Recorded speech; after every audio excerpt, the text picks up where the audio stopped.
Hello and welcome to the channel, and welcome to the Lost Season 4 Ramble. And of course it goes without saying, spoilers throughout this video for Seasons 1, 2, 3 and 4 of Lost.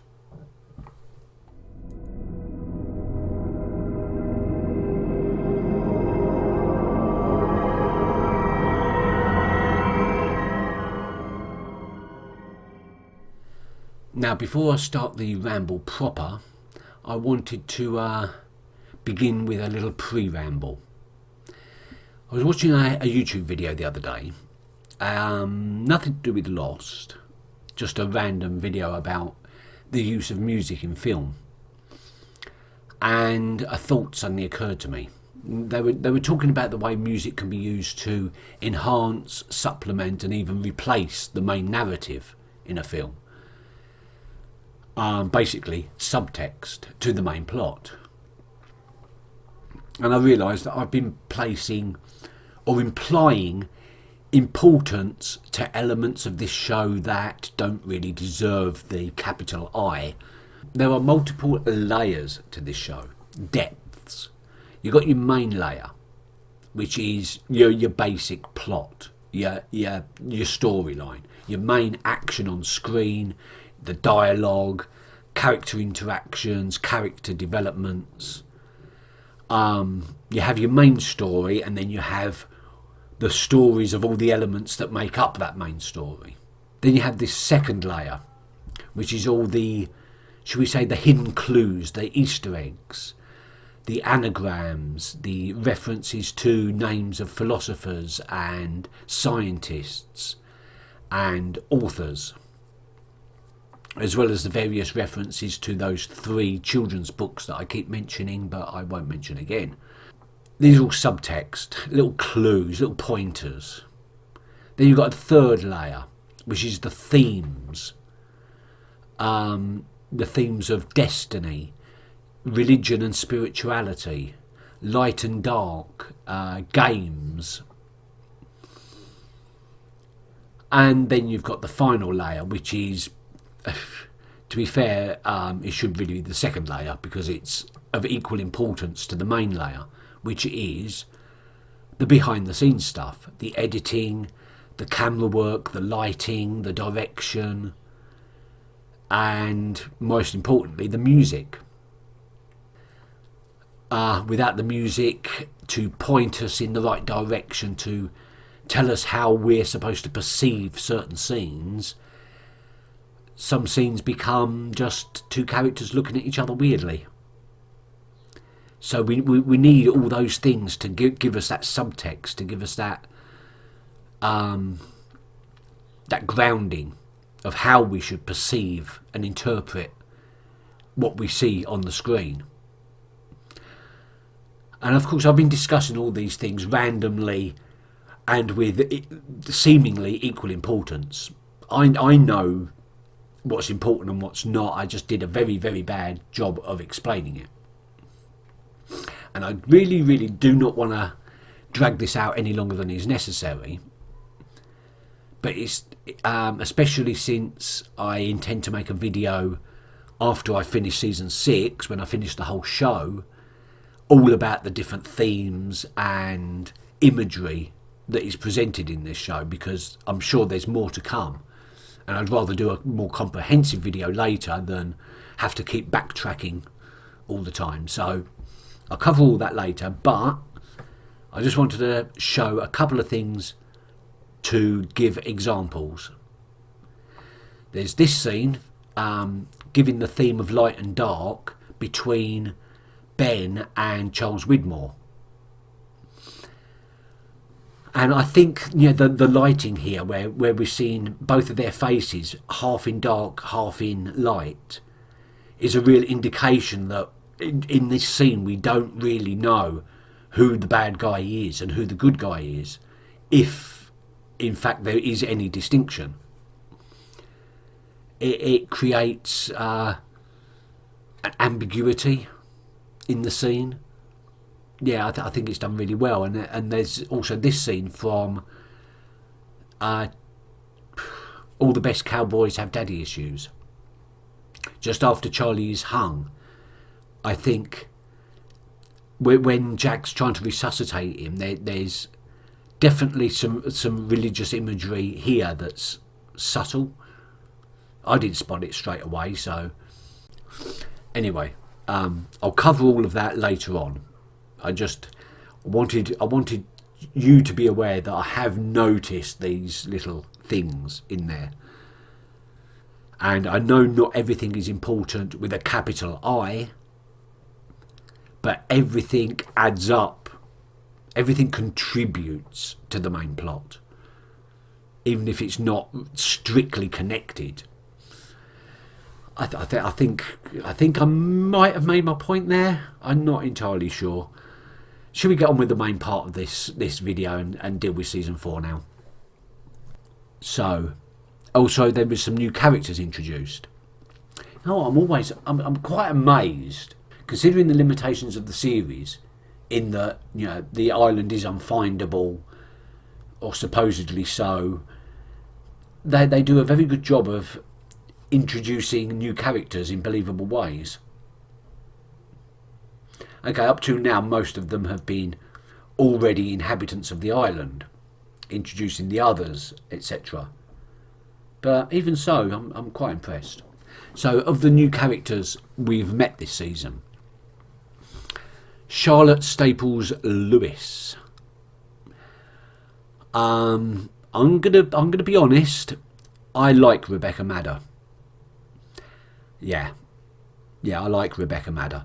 So any opinion of her character is going to be biased by that. I like Charlotte. I think there's a lot of mystery behind her. I mean, was she born on the island? I can't wait to find out. And what all the implications of that. Yeah, generally I just like her.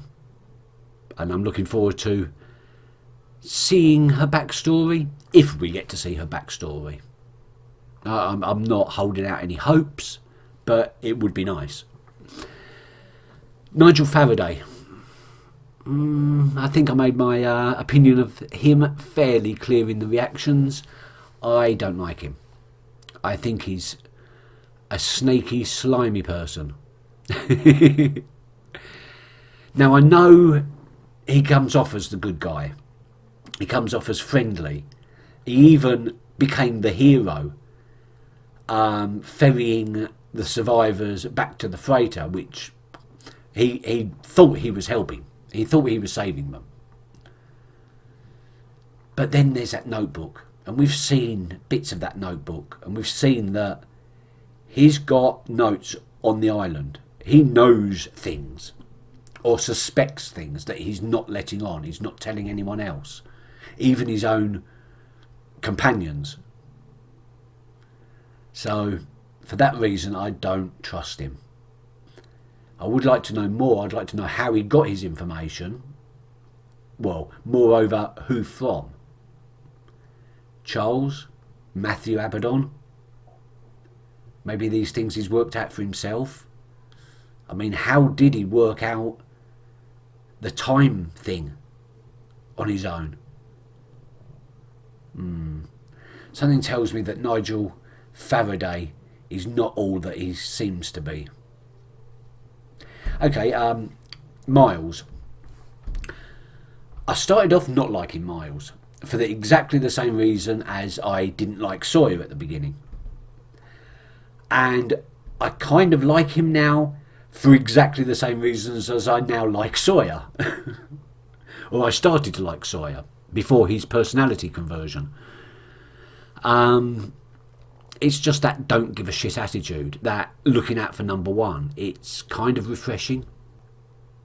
It's nice to have someone that's just neutral, doesn't really care one way or the other. As I said, especially since Sawyer had that personality conversion and has started liking people and caring for people. And I've got to admit, I really, really love Sawyer's budding friendship with Hugo. Except that's no longer going to be a thing. Anyway, we'll come to that in a minute. Frank Lepatus. I'm not pronouncing that right and I don't care. So what's not to love about Frank? If there is such a reason, I didn't find it. He's just a great character.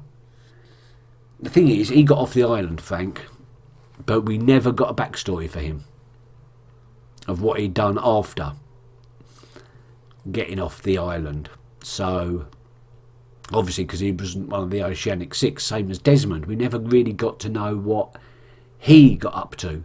We never got a forward story for him. Matthew Abaddon. He had a couple of scenes, but they were significant. I'm very intrigued by him. He's one of the few whose name I think is important to the main plot, and not just an Easter egg. Oh, it could be though. It could be. But why choose a name like Abaddon, which is so well known? I mean, I know it from Torchwood. Sorry, spoilers, but I'm not going to tell you whereabouts, or in what context. But that's how I know the name, and I've heard it before in a book I read a long, long time ago. Not Pilgrim's Progress, a sci-fi book. But that also featured Abaddon. And again, that was, in the book, he was represented as the Dragon of Temptation. So, dragons aren't good, are they? Who else? The captain. The captain seemed nice, but he was very short-lived, so... And that goes double for Regina. Yeah, I think that's it for all the characters that were brought in this season. I forgot a character. Kimi. Kimi, yes. Because the 815 and the others are now cooperating, and, you know, that blurred line between good and bad has become even more blurred, I think Kimi was a good character to get behind, because he was dangerous. He was a clear bad guy. Someone to get behind and hate. And for that, I liked him. He represented a clear and present danger, which, I mean, the characters have been in danger before, but there was something about the danger that Kimi brought that was just a lot more real,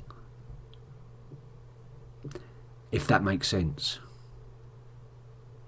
A few of the existing characters got more prominent roles this season, like Charles Widmore and Richard, but not enough to give us any clues as to their intentions or their possible actions in the future. And of course now we've got Sun, who is 3 or 4 years in the future, making a deal. Making some sort of deal with Charles? What possibly could that be about? Right, opinions for all other existing characters haven't changed. Kate, I do keep flip-flopping around with her. Sometimes I like her, sometimes not so much. In a lot of ways I feel for Kate. I mean, her entire life from a point, and possibly before, was dictated by the life and death of her father abuser, Wayne. And we haven't really seen her life before the murder, but I'm pretty sure the implications were clear that she was being abused by him long before that. It wasn't just her mother that was being abused by him. Maybe I'm implying too much. And now she's escaped the island and she's got new responsibilities in caring for Aaron. And for what we've seen, I think she makes an awesome adoptive mother. I really do. I think it was really driven home by the fact that after the trial she refused to have a relationship with Jack, something she actually wanted, because Jack's refusal to accept Aaron. putting Aaron's needs before her own desires. Yeah, that's a good mum. Jack, again, Jack is the same as Kate. I flip-flop with him. Sometimes I like him, sometimes not so much. The problem with Jack is he's the de facto leader, or was at the start. He's the one we're predispositioned to trust and like, and yet his refusal to accept that there's anything weird or supernatural going on the island, despite the fact that he's witnessed it with his own eyes, is annoying, to say the least. And I'm pretty sure Jack was chosen by the island to be there. I mean, I know John said that they all were, but I really can't see that yet. But Jack, on the other hand, Jack has been pushed all the time. John made him enter the code, even though Jack didn't want to. Jack has been forced to see the unexplainable in order to accept it, and yet he's not accepting it. And I think that may be why Christian has now gone after Claire, because Jack's just like a lost cause. He's just too blind to see. Maybe. I'm not even going to get into Jack's relationship issues. A little insert, I've just realised that the concept of the light and the dark also applies to the characters' personalities themselves. Like Jack's the hero. He's the leader, he's the person that everyone trusts, and yet he's got this obsessive dark side that kind of taints everything. You've got Hugo that's, basically as harmless as a cloud, but deeply troubled by self-doubt and delusional thinking. Everyone's got that light and dark thing going on. There's no clear indication of who the bad guys and who the good guys actually are. Never has been. It's possible there never will be. The show might leave that entirely up to the viewer to decide. I think the show does a very good job of presenting moral situations that make us question our own moral standing, but the show never tells us what to think. It always leaves it up to us. Even in Kate's trial, she was freed because of lack of evidence. No jury found her not guilty. The show still left it up to us to decide whether we wanted to judge her guilty or not guilty. So far, they had to add this confusion to everything. Like Charles Widmore at the moment is kind of being indicated as the bad guy, but Ben is opposed to him, and it wasn't so long ago that Ben was the bad guy. So the enemy of my enemy is somebody I've yet to meet or something. I don't know. Like I said in one of the reaction videos, it seemed like we were getting a lot of answers in this season, a lot more answers than we were getting questions. But when you really break it down, what answers did you really get? We still haven't found out who Jacob is, or what Jacob is, where the black smoke came from, or anything. And even the things we do know, even the things that seem on the surface like they're cut and dry, and that we know what the truth is. Right, facts. Danielle was pregnant when she came to the island 16 years ago. According to Saeed's calculations, that is. Remember, Danielle couldn't remember. She'd lost track of time. And she gave birth to a daughter shortly afterwards. She named her baby Alex, who was kidnapped from her by people she called the Others. She never saw Alex again, nor did she ever see who had kidnapped her. That's a fact. We know that because Danielle told us. Fact, in the present, the others under Ben's leadership have in their ranks a 16-year-old girl called Alex. Alex and Ben refer to each other as father and daughter. Ben introduced Alex to Danielle as her mother, and despite never having met, they recognised each other as such, and they accepted each other as such. Ben, on multiple occasions, has admitted that he kidnapped Alex, especially to Kimi when he says he stole her from an insane woman. Pretty clear cut, I'd say, on the surface, but when Ben was talking to his father just before he killed his father, I saw no evidence that Ben had kidnapped a small girl 4 years previously.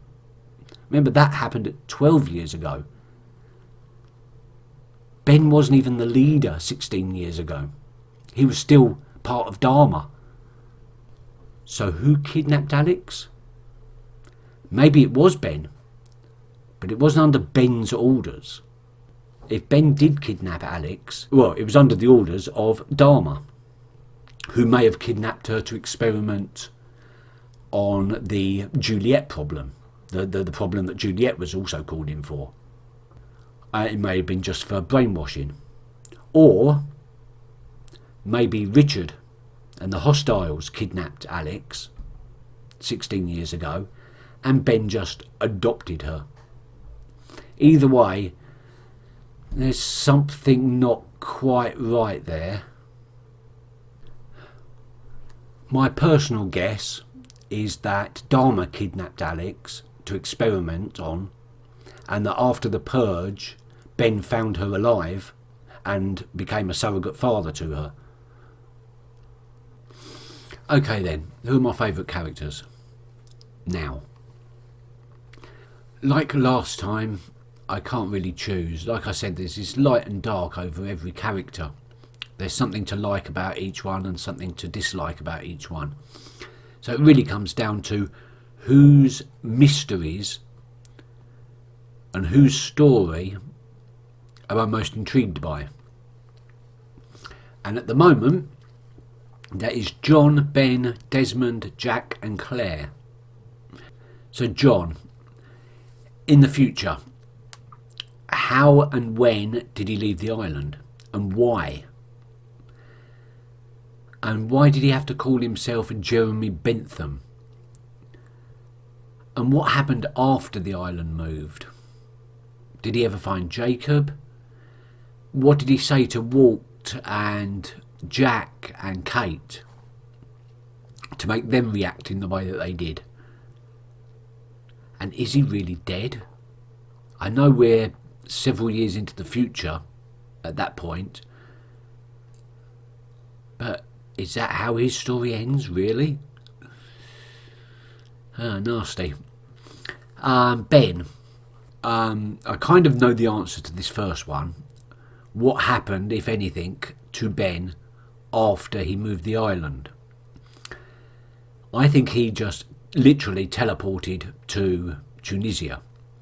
I don't think there's anything in between that flash of light we saw as Ben entered the fourth dimensional portal or whatever it was, and then instantaneously is in Tunisia a year later, or nearly a year later. But also, what's going on between him and Charles? Is it a personal thing, or is Charles just against Ben because Ben was the leader on the island? Or is it personal? And where is that battle heading? Desmond, is his story over now that he and Penny are reunited? Something tells me no. For a start, Ben has basically threatened to kill Penny. And also, Penny is the daughter of Charles Widmore, who is up to here in the plot. So, I'm thinking since Des is with Penny, neither of their stories are yet over. I kind of would like to see a standoff between Ben, Penny, Des and Saeed. I'd like to see how that one would play out. I think Ben would find himself very alone in that argument. Anyway, the thing that intrigues me most is that throughout season 4, we never got a forward story for Desmond. We never found out what happened to him after the rescue, like we found out what happened to all the others. In fact, Frank, we didn't find out what happened to Frank either. We only found out what happened to the actual Oceanic Six. So, yeah, there's quite a few gaps to fill in for Desmond and Frank. Something tells me Frank might not be in the story any longer, but he might. I'd like him to be, but he probably won't be. I mean, I think that was kind of the whole point of the end of season 4, but we'll get onto that in a minute. So, where was I? Jack. I feel like the island wanted Jack the same as it wanted John. Maybe for a different reason. I'm not sure. I feel what I want to see from Jack's part of the story is going to happen anyway. It's going to be told because he's the main protagonist. So I don't think there's any need to discuss it in too much detail. I am curious as to how he's going to persuade the rest of them to go back, and how they actually do go back, if they get back, and if they don't, what the consequences of that will be. And Claire, again, that's tied in with Jack, and I don't think I need to explain this one, but I will. Why has Christian, if it is Christian, brought her to the cabin? It's got to be more than a little father-daughter talk. So, is it something more sinister or not sinister? Is she actually there truly of her own free will? Is her going off with Christian into the cabin part of trying to bring her more storyline to Claire? And why did Christian insist that she leave Aaron? What could be the purpose of that? Why is there so much interest in who raises Aaron? The psychic was really adamant on certain things that she should raise Aaron. There's been various visions and everything, and of course now Claire is paying a vision visit to Kate, saying don't bring him back. Not that she had any intention to, but fair warning. Yeah, that's about it really. From a personality point of view, I think the only people we can like are Hugo and Rose. They're the only one that really there isn't that much to dislike about them. And even though Rose's appearances have been very infrequent, I also like Sawyer a lot. I also like Jin a lot. And I also like Ben a lot. Probably something to do with the actor, because I really like the actor. But Ben's character is just so intriguing. My favourite episode, I think you can guess which one it was. It was The Constant. Just because it was so messed up. My least favourite was The Other Woman. I know there was more going on in this episode than just Juliet and Goodwin's relationship, but half of it was dedicated to Juliet and Goodwin's relationship, and that was something I had very little interest in, which made the rest of the episode feel a little flat. And now that's out of the way, let's get to the rest of it. So, Charlie sacrificed his life at the end of Season 3 to warn his fellow survivors about the non-penniness of the freighter. And I'm still not happy about that.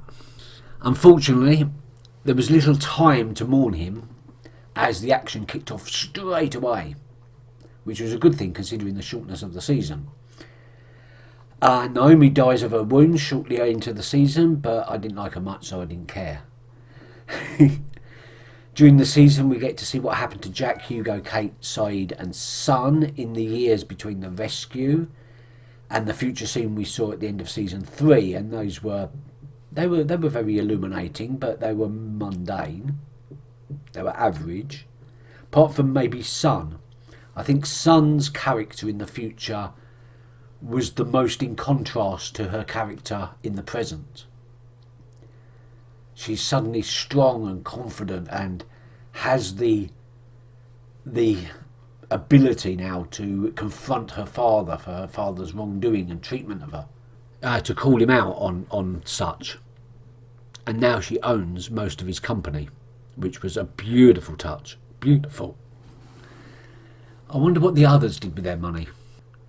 Yeah, like I said, I like this Son, but I am curious as to the nature of her dealings with Charles Widmore. Why would she make a deal with the enemy? Is it because she blames Jack for Jin's death, because he wouldn't order the helicopter to go back for him, and she's trying to get revenge for that? Or does she blame Charles Widmore for for creating the situation that put Jin's life in danger in the first place? And she's doing some sort of, I don't know, blatant screw over of Charles. I don't know, because we haven't got much more of that yet. And poor old Hugo is seeing visions of dead people, Mr. Echo and Charlie especially. We didn't really find out if there was a conversation with Mr. Echo. I think that was just thrown in there to highlight the fact that Hugo is still seeing visions of dead people. I wonder if Libby ever comes to visit him. We also saw the return of Michael, and we got to see what happened to him after he left the island. Michael is told he has to go back to the island on the freighter to save the island by sacrificing his life. And until he does, he can't die, which was a kind of a new plot development. Michael eventually completes his mission in saving everybody. Not quite in the way that he was supposed to, but he sacrificed his life nonetheless. Or at least we're led to believe he did, because Christian came to him just before and said, "You can go now, Michael." And that seemed rather unnecessary, since Michael was probably going to explode anyway. What was meant by that? Was he just saying, "You can die now, it's your time now"? Or was he saving Michael? I'm gonna assume for the time being that Michael is dead and scattered over several hundred meters of ocean, like quite a lot of the rest of the people of the freighter, until he pops up again, if he ever pops up again. You never know with this. You never know when the dead are suddenly going to reappear. As for Jin, there's some doubt there. He was far enough away from the explosion, and the freighter is near enough to the island that he may have escaped. Unfortunately, he can't get back to the island because it disappeared, and he doesn't know the way back, so he's probably dead. He's probably drowned or been eaten by sharks or something. But where there's hope, I suppose. And I really don't want to see Jin dead. I know some believes him to be dead, but I kind of, it's obvious why. I just don't want him to be. I didn't want Charlie to be dead either, but it does seem like he is. You can't have everything you want in this life. The advancement of the future story, moving it ahead 3 years, was a genius idea in order to bring Walt back in a believable way. Although, in the reaction, I kind of missed the point of that scene, which led to some embarrassing remarks. I edited this out of the YouTube video, thankfully, but the patrons saw the fact that I completely missed the point of that at the time. but I get the point of it now. I somehow missed that they'd advanced the story 3 years. I don't know how I missed that. Anyway, yeah, Walt's sudden return and his subsequent conversation with Hurley has made me really hopeful that Walt is going to play a major part in the story to come. But again, I'm not 100% hopeful. It seems like it may be necessary for him to come back to the island as well. But he wasn't one of the Oceanic Six, and Ben just stated them. He didn't actually state who.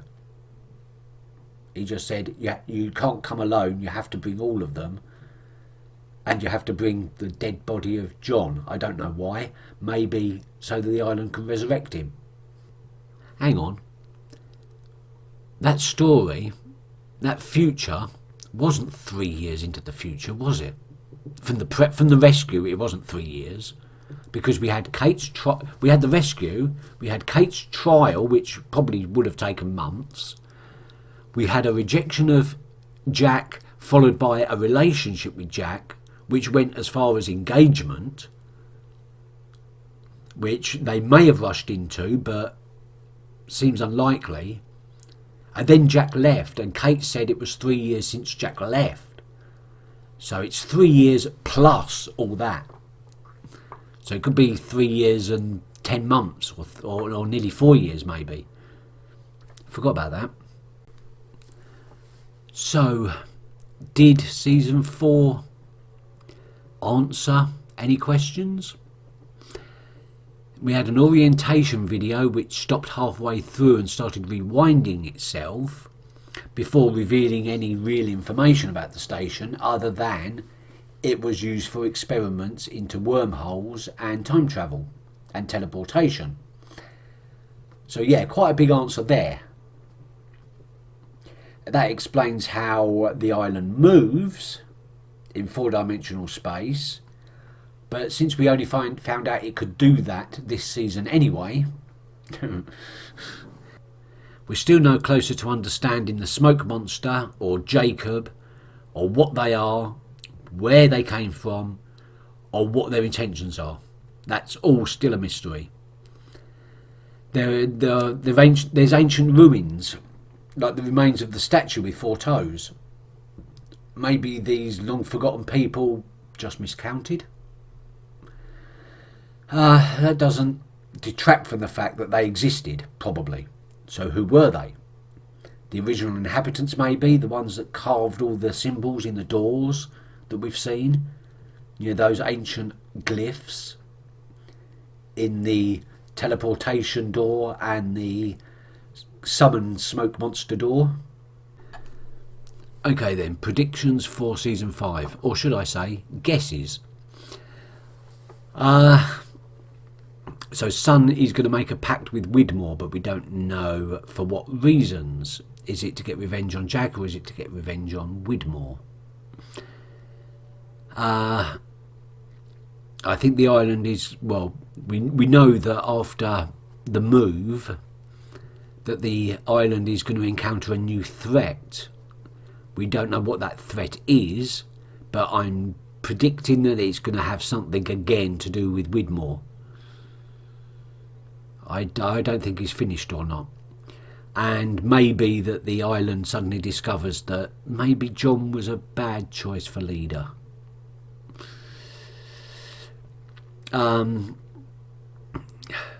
To me, it seems obvious that the smoke monster predates virtually everything else we've seen. I think the evidence on that was the fact that John drew the smoke monster back when he was like 5 or 6 in the 50s. But that could have been a premonition.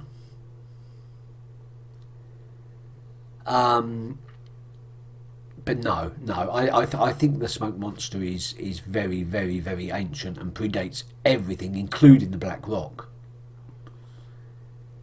As for Jacob, that could be a creation. Jacob could be a creation of Dharma. It could be a person. They I'm sure Dharma did say that it was doing experiments in mental manipulation, ESP, that sort of thing. So maybe they created some sort of superhuman.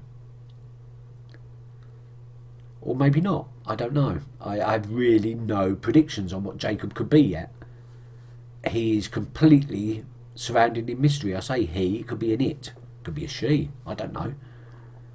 Maybe the name Jacob was chosen not by the entity, but by other people. The trouble is, I've got no precedent. I've got no... If this was a Steven Spielberg movie, then the answer would be aliens. And I'm not entirely convinced that it's not aliens. If it was a Stephen King movie, or Stephen King novel, then Jacob and the Smoke Monster would be ancient evils from beyond time battling for the souls of something or other. You know how it goes. But I really have no precedent as to the writer's thinking to be able to make even the slightest guess as to what Jacob and the Smoke Monster are. But it's something that can repair spinal paralysis, that can cure cancer. It can heal wounds quicker than normal. The numbers, they may be random, but their effect on the outside world is definitely real. All these things are supernatural. All these things have no logical explanation as far as I can see at this time. And I've got no idea even where to begin to look for answers. Like most people have said, I've just got to put on the next episode and see what happens. Okay then, I've raised some questions here. I've let people know what's on my mind and what I'm most interested in. I'm interested in all of the questions that Lost has raised, but some I'm more interested in. So a lot has been said in the comments about my possible disappointment that not all of my questions will be answered. I'm okay with that. I just want you guys to know I am perfectly okay with that. I love theorising. And where there's gaps, as long as they're well thought out gaps and not actual plot holes, where there's gaps, there's room for headcanon, there's room for theorising, there's room for water cooler moments where you can discuss what might go in there. And basically it gives the viewer the chance to use their own imagination to fill in the gaps. And personally I like it when that's done. I don't like to be spoon-fed a plot. Some of my favourite films have very ambiguous endings.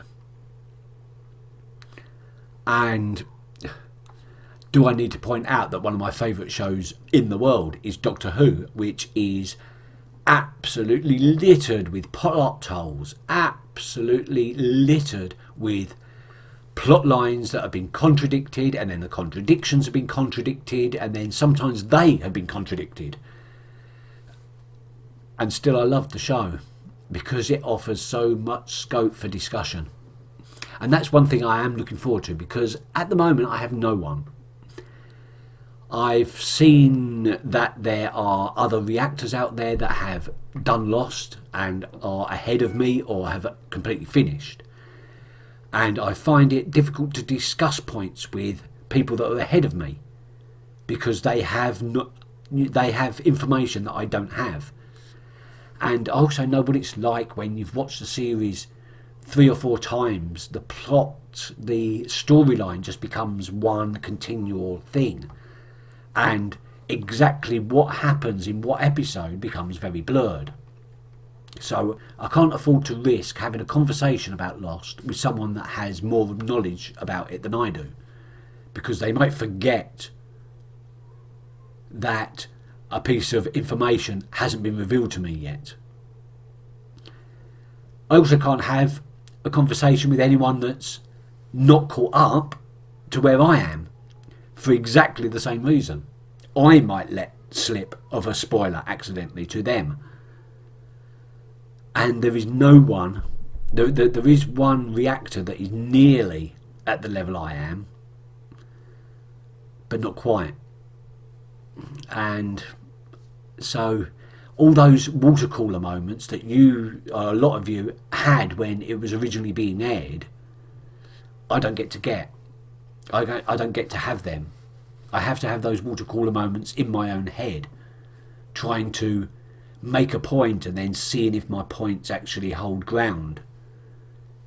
It's not easy, and I do stumble with it. And at some point when I've finished, I am looking forward to being able to discuss with you, all you, in some way. I might even get someone to teach me how to live stream in order to do it, because I would love to have a conversation once I'm on and once I have all the same information that you have.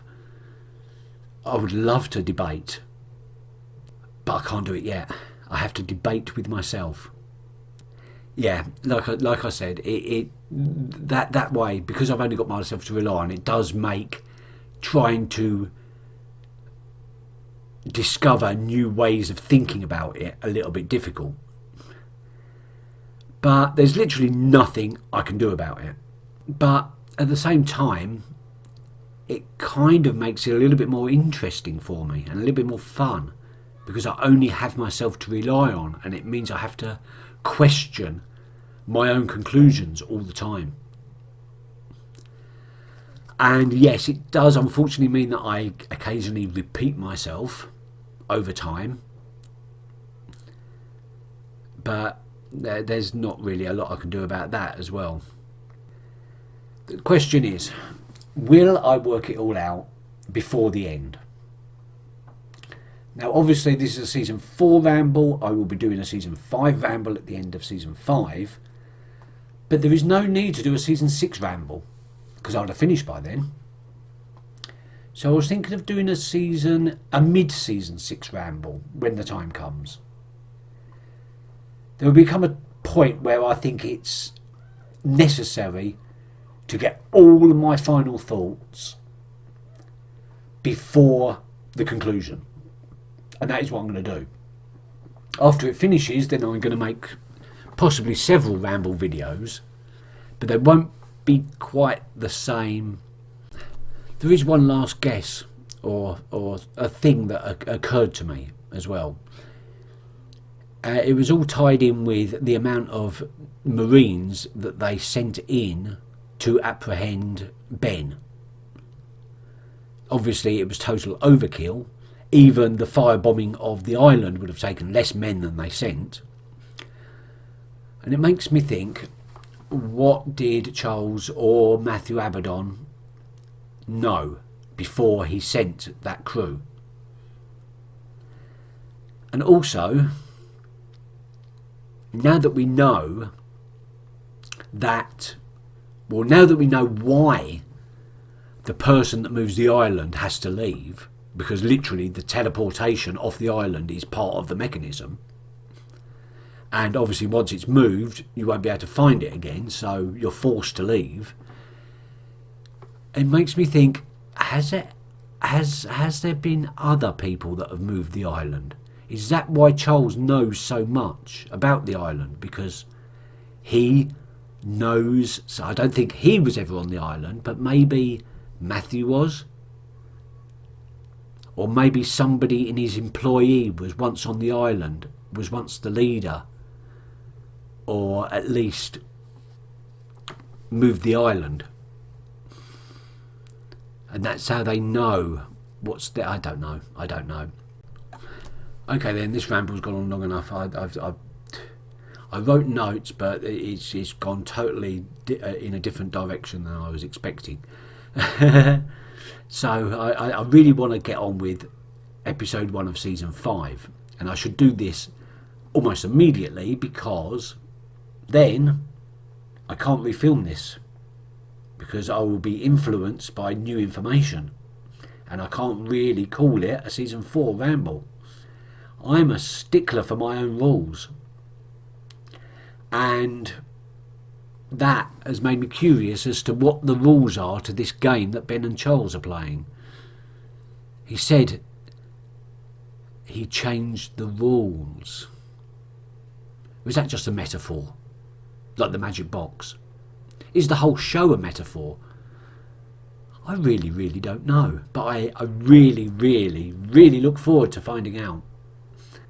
All I can say is, remember, it's not the destination that counts, it's the journey. And I'll leave you with that. Thank you very much for watching, and I'll see you very, very, very soon for the first episode of season 5. Till then, take care. Bye bye. But I can't do it yet. I have to debate with myself. Sounds a bit rude.